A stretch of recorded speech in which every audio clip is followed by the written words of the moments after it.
প্রতিকূলতার ভিতরে থেকে জাতীয় বিশ্ববিদ্যালয়ের ছেলেমেয়েরা গতবার বিসিএস এ ৩য় স্থান দখল করেছে, খায়া না খায়া।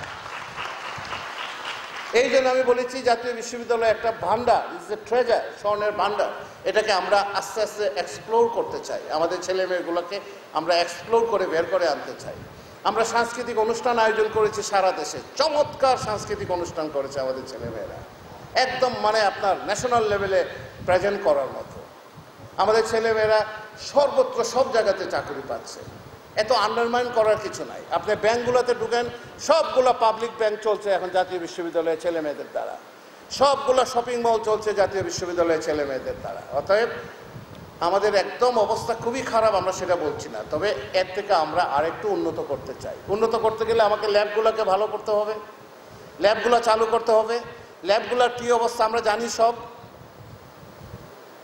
আমরা তো অন্ধ হয়ে বসে থাকলে হবে না। এই ল্যাবগুলো চালু করতে গেলে আমার কলেজগুলোতে পয়সা দিতে হবে। আমরা সেই পয়সার ব্যবস্থা যাতে করা যায় সেটার জন্য আমরা ধ্যান দরবার করছি।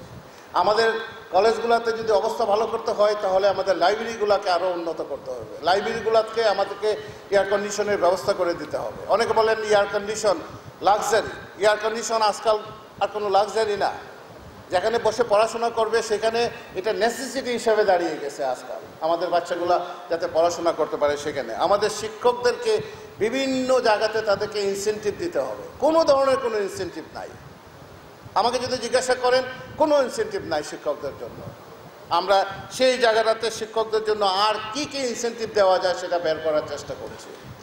আমাদের ছেলেমেয়েরা 2014 সালে আমাদের জাতীয় বিশ্ববিদ্যালয়ে ফি রিভাইজ করা হয়েছিল। আজকে 11 বছর হয়ে গেছে জাতীয় বিশ্ববিদ্যালয়ে কোনো ফি রিভাইজ করা হয় না। এক দিস্তা কাগজের দাম ছিল 500 টাকা, এক রিম কাগজের দাম। এখন এক রিম কাগজের দাম 1500 টাকার উপরে। আপনার ফুড ইনফ্লেশন এখন 15-20% উপরে। অন্যান্য যে মুদ্রাস্ফীতি সেখানে আপনার 10-15-20% আপনার মুদ্রাস্ফীতি। ঠিক একই রকমভাবে আপনার সমস্ত খরচ তো বেড়ে গেছে আপনার শিক্ষা প্রতিষ্ঠানগুলোতে। আমাদের কলেজগুলো চলতে পারছে না। কুমিল্লা ভিক্টোরিয়া কলেজ নিয়ে চিন্তা করলে হবে না, আমাদের যে অন্যান্য যে প্রতিষ্ঠানগুলো আছে সেই প্রতিষ্ঠানগুলো চলতে পারছে না। এই জন্য এই জায়গাটাতে এটা অত্যন্ত দুঃখজনক ব্যাপার যে অত্যন্ত দুঃখজনকভাবে আমাদেরকে একটু ফি অ্যাডজাস্ট করতে হয়েছে, এবং এই নিয়ে ছাত্রছাত্রীর ভিতরে দেশব্যাপী এক ধরনের অসন্তুষ্টি আছে।